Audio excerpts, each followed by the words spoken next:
What's going on, everybody? Welcome back to Unhinged Talk. As usual, I'm your host, Patrick Hennessy.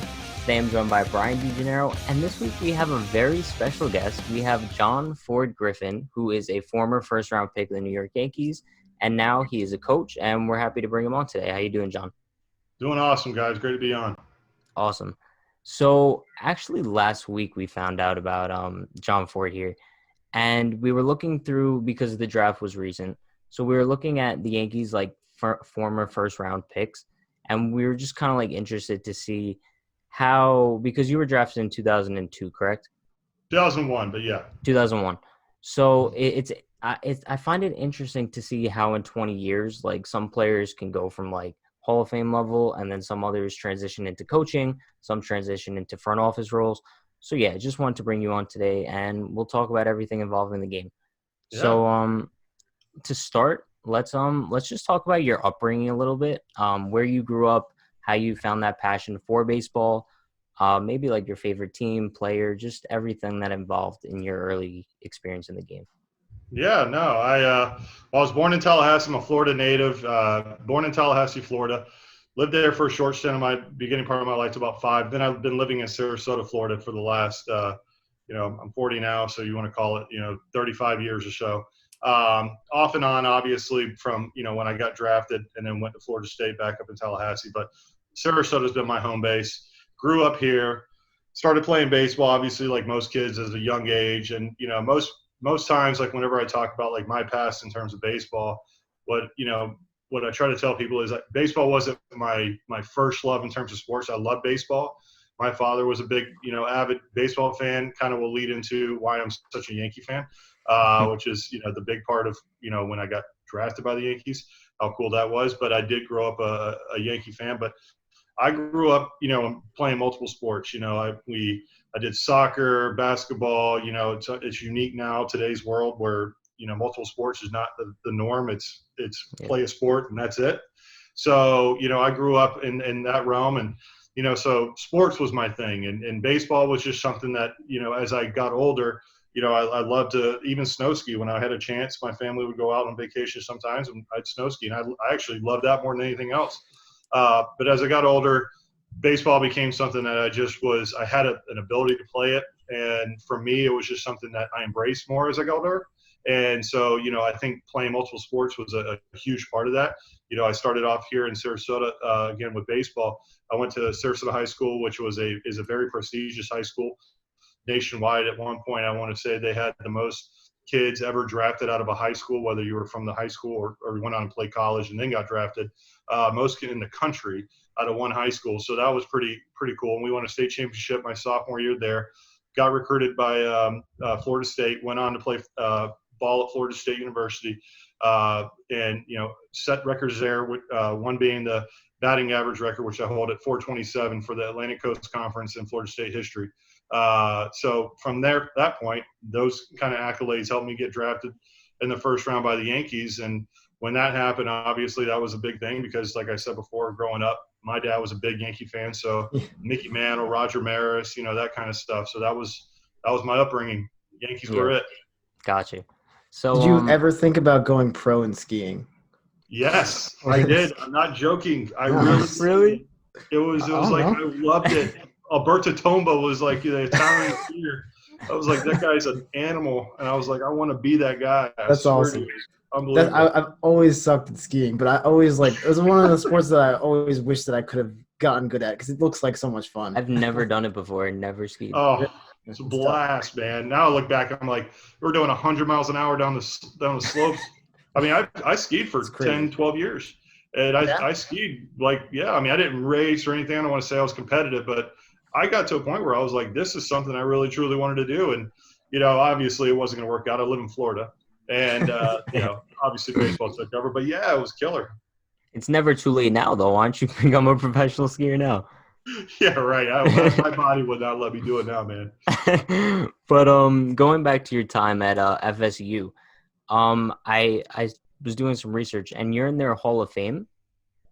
So was there a ceremony? When did they induct you? How did that go?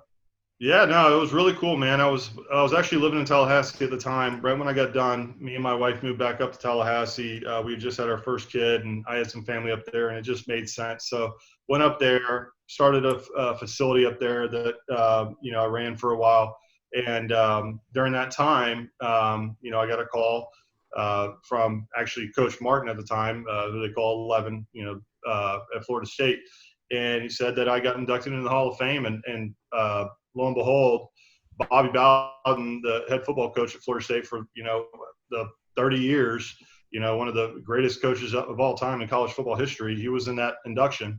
So I got inducted with him, which was really, really cool. He was kind of like one of those guys you idolize when you're a Florida State fan growing up.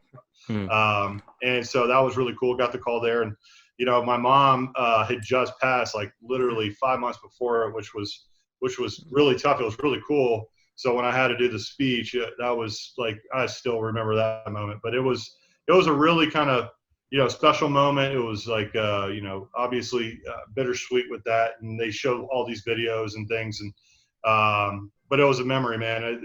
Florida State was where I wanted to go. Like I was wanting to be a Yankee. Florida Yeah. State was a school that I had always dreamt about going to. Yeah, that's definitely awesome. So after FSU, you were drafted in the first round of the 2001 draft by the Yankees. Like you said, grew up a Yankees fan.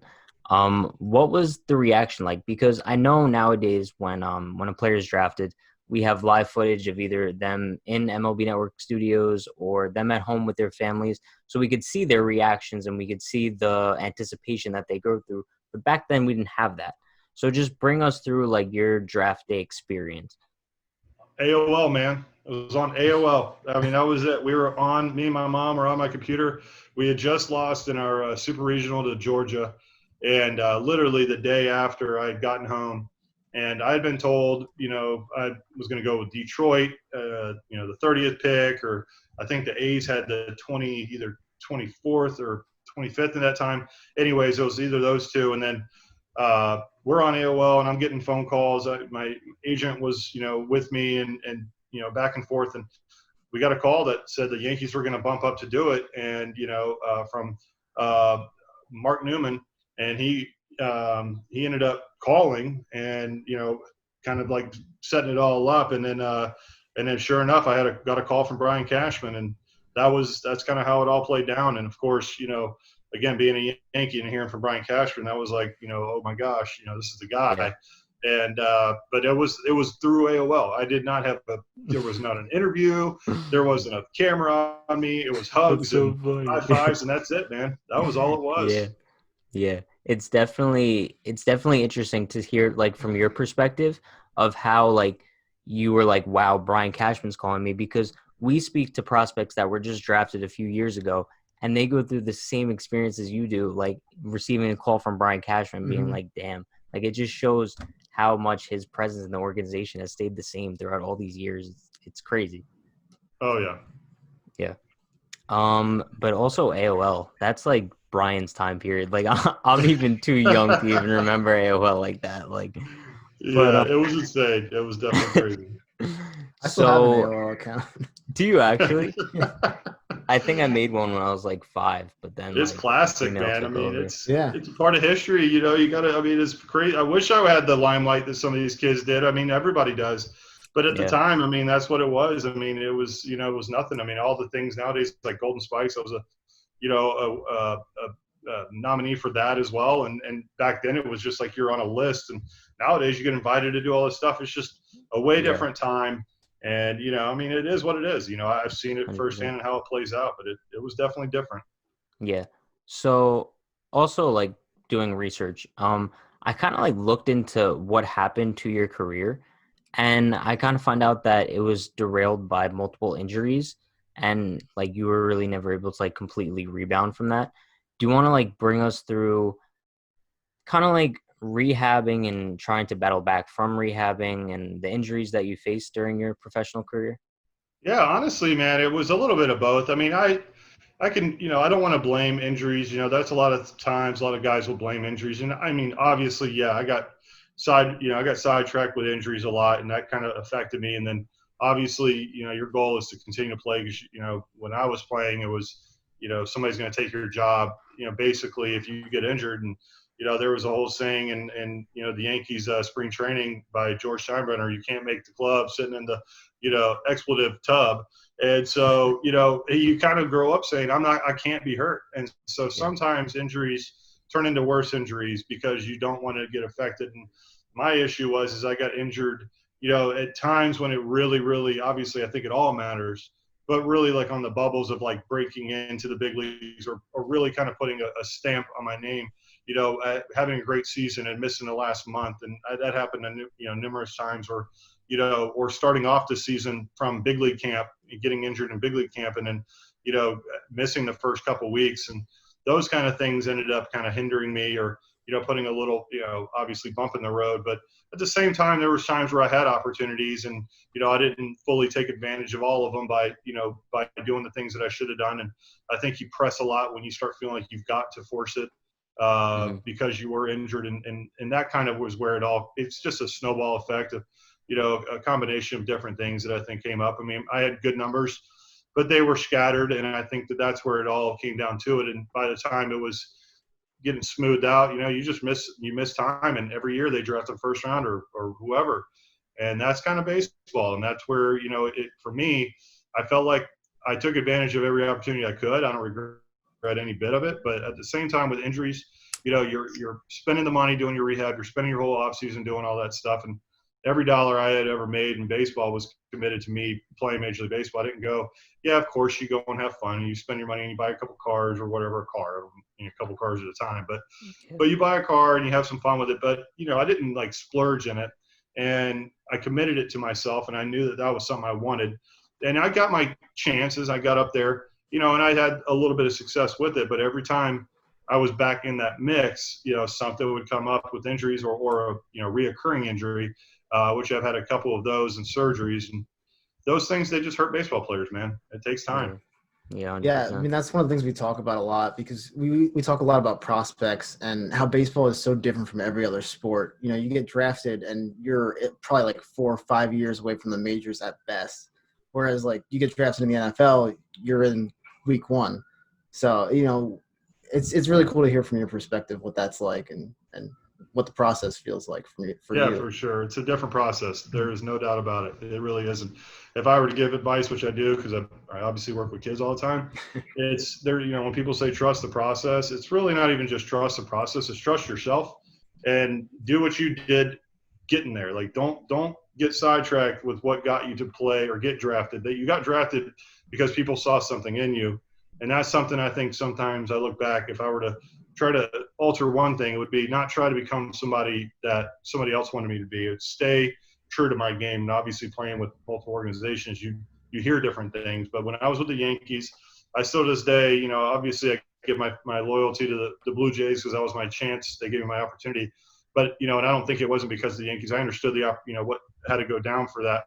But I love them for one reason. It was almost like they wanted you to be you.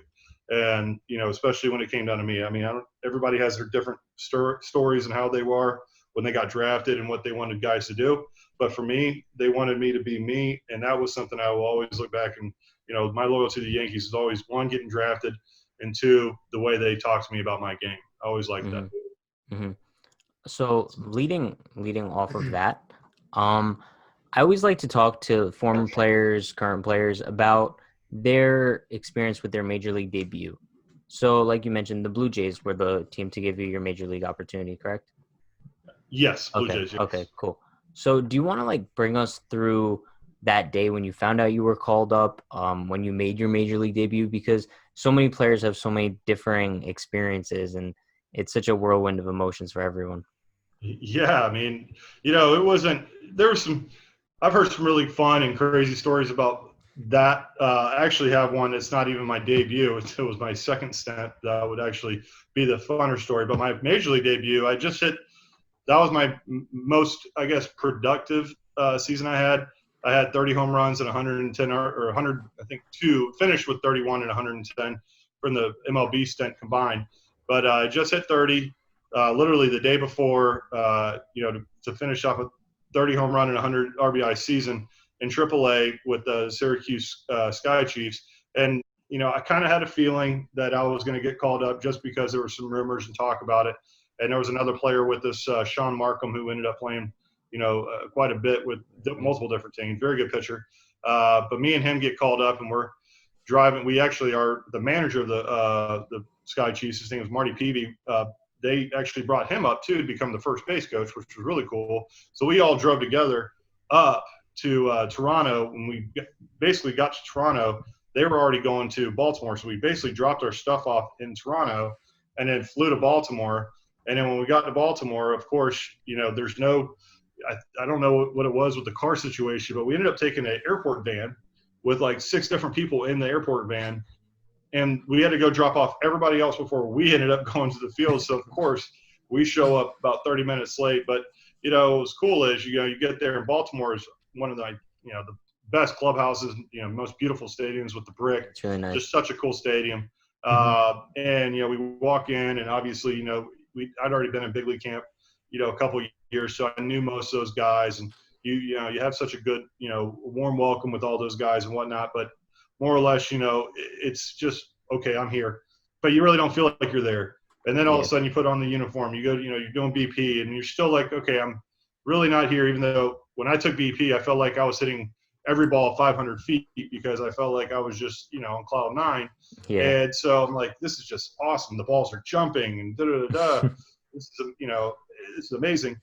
But at the same time, you're still not there. And then all of a sudden, you go out for the game, and then that's when you kind of get hit. Like, okay, I'm about to play a Major League Baseball game. And sure enough, I wasn't in the lineup then. I was kind of hoping I was, but obviously I get all that. You're a rookie, you're coming up, you're getting a cup of coffee. But I ended up getting we were losing 5-0 going into the 9th inning, and I get, John Gibbons was the manager, and he looks over and he says, hey, you're up, let's go. And sure enough, I grab my bat, walk out, get loose. I'm sitting on deck, and I'm just like, oh my gosh, man, I'm about to get an AB. And I had felt good towards the end of my season, so I knew I felt like I could do some damage. And sure enough, I was facing a pitcher that had just gotten called up that I had faced that year, or like earlier that year. And and so I kind of knew him or knew what he had. And second pitch or third pitch, I want to say, hit a one hopper off left center field for a stand-up double. And, I'll never forget, like, going into second base, and I was like, this was really easy. This was fun. And it's not but I was like, if this keeps up, man, I'll be doing all right. Be the next Barry Bonds. It was crazy. Brian Roberts, who was the second baseman for the Orioles, I knew him because me and him have mutual friends and whatnot. And he goes, welcome to the bigs, man. And I was kind of like, all right, that was my moment. But awesome. Yeah, that was surreal. It was definitely That's really surreal. Cool. That's really cool. But so based off of that, I know before you started telling that story, you said the story of your second major league stint is more fun. So you can't just tell us that and then not tell us the story. So you gotta. So I'll keep this one short.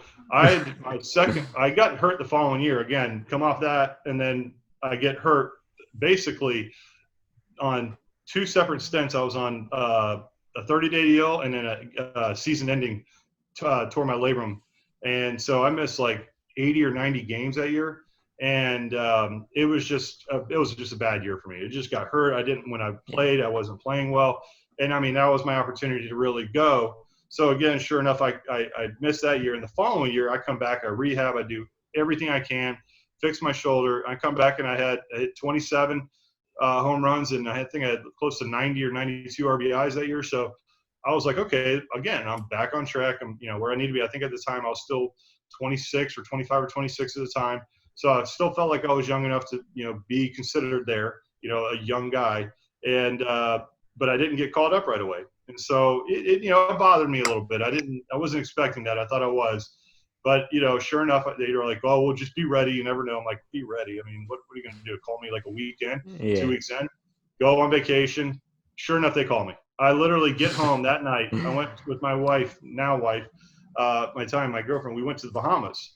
I got back at midnight. I got a call from Alex Anthopoulos that night at like 1 a.m. He said, you need to be in New York tomorrow by your flight is at 5. And the game starts at 1. You're starting. Frank Thomas hurt his toe. So I literally packed my bag and I had to fly out at 5 a.m. and landed in New York and went straight to the airport, and I was playing. So Wow.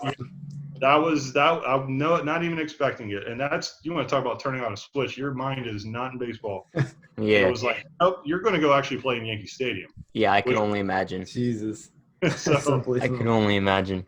But that's definitely crazy. But so your playing career then transitioned into a coaching career as you're doing now with IMG as their hitting coordinator. yes. So do you want to like explain to us the process of how it is transitioning from a player to a coach, and maybe any sort of advice you learned from coaches while you were a player that you use now as a current coach? Yeah, no, I mean, I think that a lot of baseball players, when you never really, I think some guys do. I think some guys get prepped, like Kevin Cashew, I've played at Florida State with, and like there's some guys I guarantee, like AJ Ellis is a catcher with the Dodgers. Like I guarantee you, he's one of those guys that there's certain guys that are prepped to coach, and you're like when you're in ball, hey, you're going to be a coach one day.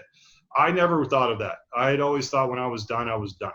And I was going to try to do something else because I've always had a creative side to me that I've always wanted to kind of explore and get into. And I loved other things other than baseball. Like I told you guys before, like growing up, I wasn't all in with it. Like I loved it, but I loved other stuff too. And I think that that's a really good thing for other people to know. On a side note, but back to the point, I didn't expect to coach. And so when I got done, I finished up. Actually, I actually I more or less retired midway through. I was in the what do they call it? Atlantic League for independent ball, and it just Coach Tim Raines. Obviously he's in the Hall of Fame now. He was my coach at the time, and I had talked to him, and I was just like, man, my heart's not in it anymore. Like I just had a baby, and I wanted to become a part of that more so, and I knew baseball was going to keep me from being that. And I was 30 or 31 at the time, and I was like, man, I know that me getting back into pro ball is just not going to happen. So when I left, I didn't want to do it in terms of baseball. I was just like, I'm good.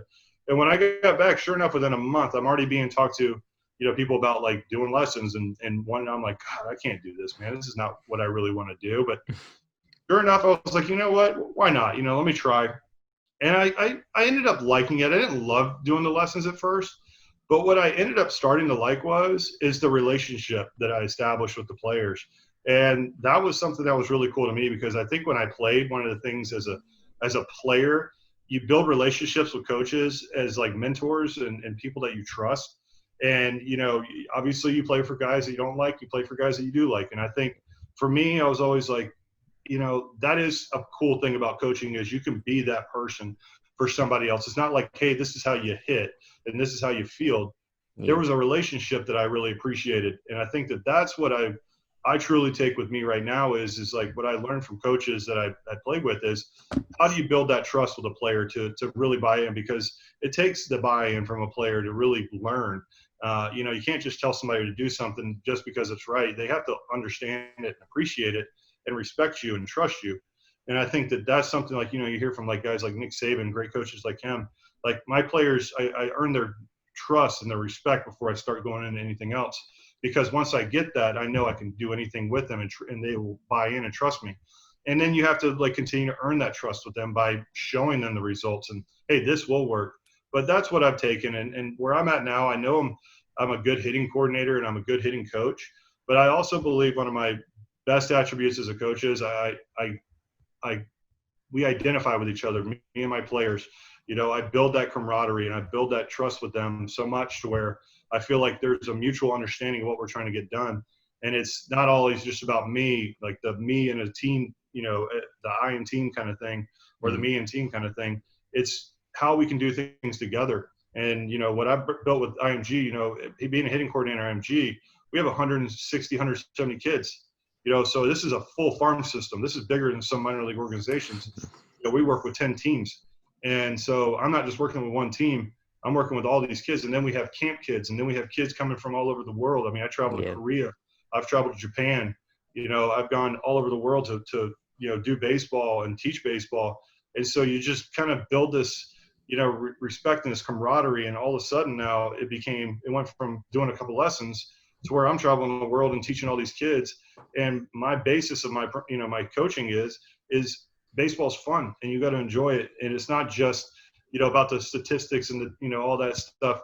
I believe that numbers matter, and I teach that, but I do believe that you have to understand the principles behind baseball. If it consumes you, it will ruin you like anything else. But if you enjoy it and you have fun, then all of a sudden you become a better baseball player for that reason. 100%. That's Yeah. where I get it from.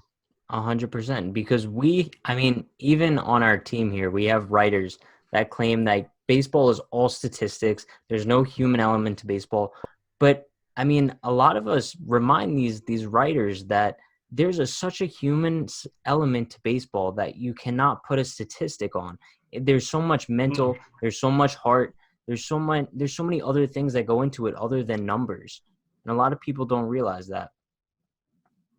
It's very true. And honestly, to that point, the one thing that I would tell anybody who is, I mean, and again, like even what's happening today with the players union and MLB, you could see both sides, because as a fan of baseball, I want to watch baseball, but as a player, I understand what they're trying to say. So it's a give and take, and it really is a terrible situation because everybody wants to watch baseball and the players want to play. But at the same time, we have a lot of stuff that goes on in our life as players, but as coaches and people that love baseball, the one thing that we want to try to teach our kids is like baseball is a game. It's something that people appreciate. It's more than just, I guess it is a game, but it's more than just a game. It's a part of people's lifestyles. Yeah. And I think, baseball brings, breeds other things too, man, like, interest in other stuff like fashion and creativity. And that's kind of like what I'm all about is like, I'm left-handed but I love the creativity in baseball and the style that it brings. And I think that that's really fun for kids nowadays to just look at it as like, look at what the guys are doing in baseball right now. Look at the styles that they're bringing in, not just clothing wise, but, they're bringing a certain level of culture. And if you can build a culture, people want to be a part of something. And that's what baseball is, man. It's not just the game. They want to be a part of something. And that's what they're trying to be a part of right now. That was beautiful. Brian felt that in his heart. It's so true, honestly. Man. What he just said it's so true. Like we take it for granted because I mean, obviously we don't have it now, but like baseball is so important. It's so great for so many reasons. Yeah. Yeah, Awesome, and especially the effect on the younger generation. Like, I don't know if you're familiar with him, but Yankees prospect Josh Stowers, we had him I know the name. Yeah, we had him on the podcast a little while back, and he was even telling us that there's such an untapped potential that baseball has with culture and affecting the younger generation, and it sucks because baseball really it has an old school mentality to it, and fun aspects of the game like culture and like fashion and like the high energy bat flips and celebration, that's kind of taboo. And I think it's just going to keep getting more and more taboo the less the game is even played. So it's really in dangerous territory at this point. I'm with you, man. I grew up in an era where bat flipping and things like that was not condoned and stuff like that. And trust me, I do. There's a respect for the game that I think always has to be there. But I do want people to realize that are growing out of game, and that's where like the coaching comes into play. Is like you see the coaching change, you see that where the evolution of baseball is leading to, and what I would let people's what I want people to appreciate is when these guys are doing this stuff, they're not doing it to be one in the heat of the battle and in emotion. Your reaction to something, your emotion level is as high as any. If you could say, compared to anything, well, compare it to something that you would say is a once-in-a-lifetime opportunity, how emotional you would get. That's baseball. When you play baseball, it is a once-in-a-lifetime opportunity every time you step on the field. So you're going to give it every bit of emotion you can. So when these guys do things at that rate, their emotions are so high. They're not doing something and then let me think this through and da-da-da-da. They're doing something in a reaction of emotion, which is so cool. If you look at it that way, and then you look at it this way, they're trying to entertain. And baseball isn't entertainment. It's a game. It's entertainment. And it's something that I think is really fun. And if you watch other sports transition, what you want to promote to kids is not that you need to be out there celebrating the meet. It's about team to me. It always will be. But the individual who goes out there and gives everything they got, it's not to me celebratory when you're sitting there saying like, oh, bat flips are celebratory. No, you know what it is? That's my moment. And that, that's okay to me. I don't want it to be something that you're trying to attack another person or slander, another guy or even disrespect. there's some disrespectful things in the game, and I know that there always will be. But at the end of the day, if you look around, it's not that we want people to like disrespect the game, but let them have fun and make it fun. And, if it's something that becomes a part of the game, I'm all for it as long as the game is still upholds the respect for the game and the integrity of the game.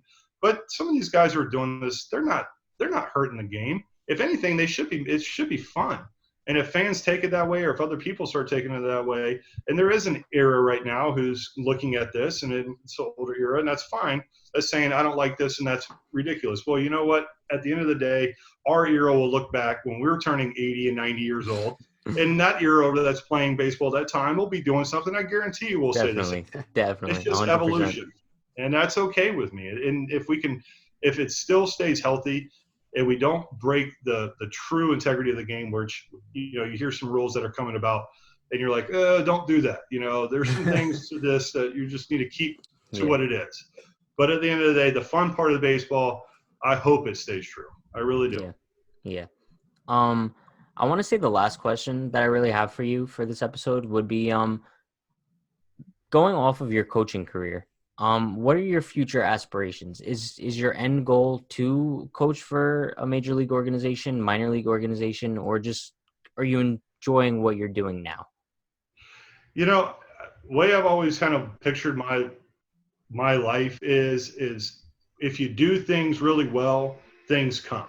And, like I always I always reference this, like what I grew up listening to was, you can't make money by thinking of just money. You can't sit there and say, like, I'm going to make $1 million, and that's all your mind. Oh, I'm going to go sell a whole bunch of shirts, I'm going to make $1 million. No, you got to have a pack. If you're going to do something at that level, you got to actually really care about that. So your intentions and your commitment has to be to what you're doing. So to kind of circle back to what I'm doing, my intentions right now are to be the best hitting coordinator I can be right now for IMG Academy. I put all my energy and time into what I do with these kids. I love IMG so much because they allow me to be, a creative mind in what we're doing and how we can continue to help evolve baseball and become, the best coaches we can be to provide the best facilities and the best coaching to our players. And at the end of the day, if that brings something else down the road, you know what? I'm always going to welcome and embrace something of that magnitude because, I appreciate that because it's flattering. But I do love IMG and I love being there, and I've been there for 5 years. And honestly, I feel like we're, becoming such a good name in baseball, a healthy name in baseball. Kids are a passion for me. I love working with kids. When you get to a pro team, there's some things that you've got to work within, and that's great. And there's always going to be pluses and minuses. But at the end of the day, what I'm working with IMG is special to me. And, it's really cool because I can be with my family too. Whereas, if you go do pro ball, you miss out on some things with your kids. And, but baseball is a part of my life, but the life that I live has to be a big part of that too. So, with IMG, I can balance it really well. And I get to also still do the development side that I really honestly embrace, because building and designing programs and working with guys that have that same like-minded, attitude and seeing these kids that you guys will be seeing in Yankee uniforms one day when they're 14 and 15 years old and training and growing into that, that's actually really cool, man. And it's authentic and genuine too. And you can really kind of see, did you really set a tone? Did you really, were you a part of something? And I think that's where I'm at right now is just being a part of something like IMG and what we can do. That's where I'm at. And right now I plan on being there, Yeah, it definitely makes sense. It makes a ton of sense, especially the whole family aspect of it, because if you're with a major league team, minor league team, you just lose all that family time. So I definitely understand that. But Brian, unless you have anything else to ask, I want to say that we touched on everything. Yeah, I think so. Solid. So yeah, definitely go check out John Ford Griffin on all his social media, hitting coordinator for IMG Baseball. Former first-round pick of the Yankees and future Yankees manager. Thank you for joining us this episode. We will see you guys next week.